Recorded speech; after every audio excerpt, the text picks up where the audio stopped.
Hello and welcome to my morning note. Let's go for a world tour today.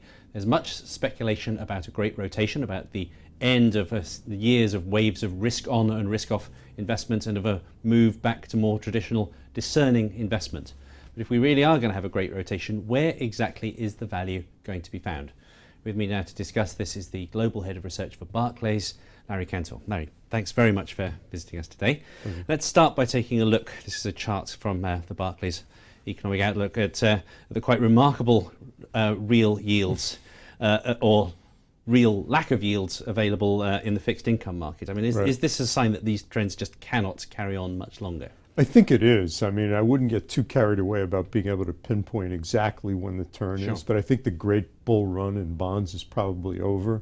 It's interesting, we're all used to low interest rates, but what's offset that is continued appreciation in the bonds as yields move lower, and there's just no more room for that. You know, investors are going to have to accept negative real yields if they want to stick with fixed income.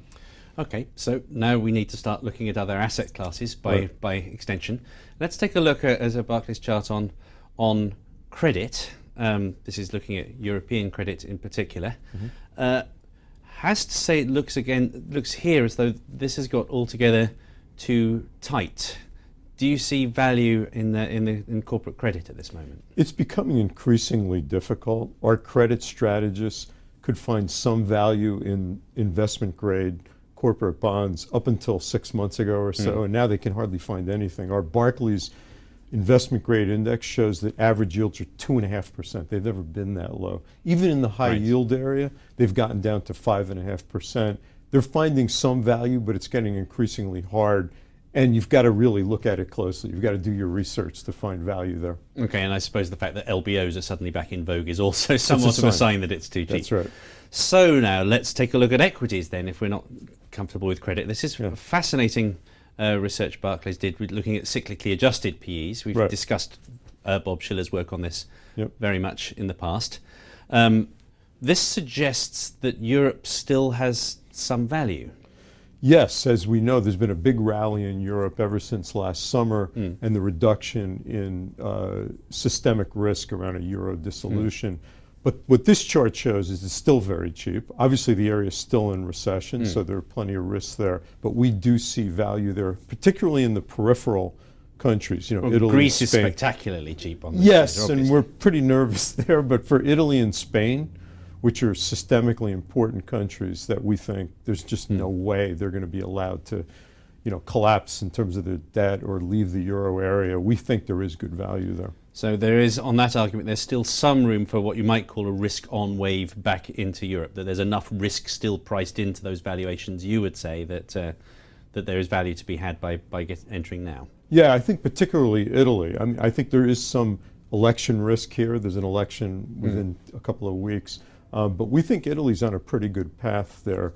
And remember, in Italy, the majority of the fiscal tightening has happened in the past. They've actually got less fiscal tightening going forward. They run a primary budget surplus, so we especially like Italy. Now, the obverse of all that is that the big emerging markets show up on this measure as being really very expensive, even though they've been fairly unimpressive for the last few years.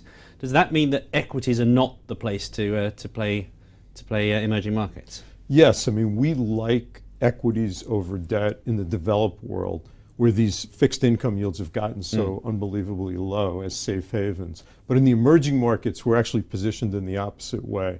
We like the debt better than the equity for a couple of reasons. One, there's very limited supply on the debt side. Most of these countries haven't run a big budget deficit, so supply is limited. The second thing is there's less room for above-trend growth because these emerging market countries are close to capacity constraints and are worried about inflation, whereas in the developed world, there's plenty of room for growth acceleration.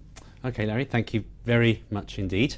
Hope that wasn't too rushed a world tour, but I think the message is, if I could try to sum them up, if you're prepared to take a bit of a risk on Europe, there is arguably some value there. When it comes to emerging markets, you need to think very differently from how you do in the developed world. Maybe credit there makes more sense than equity.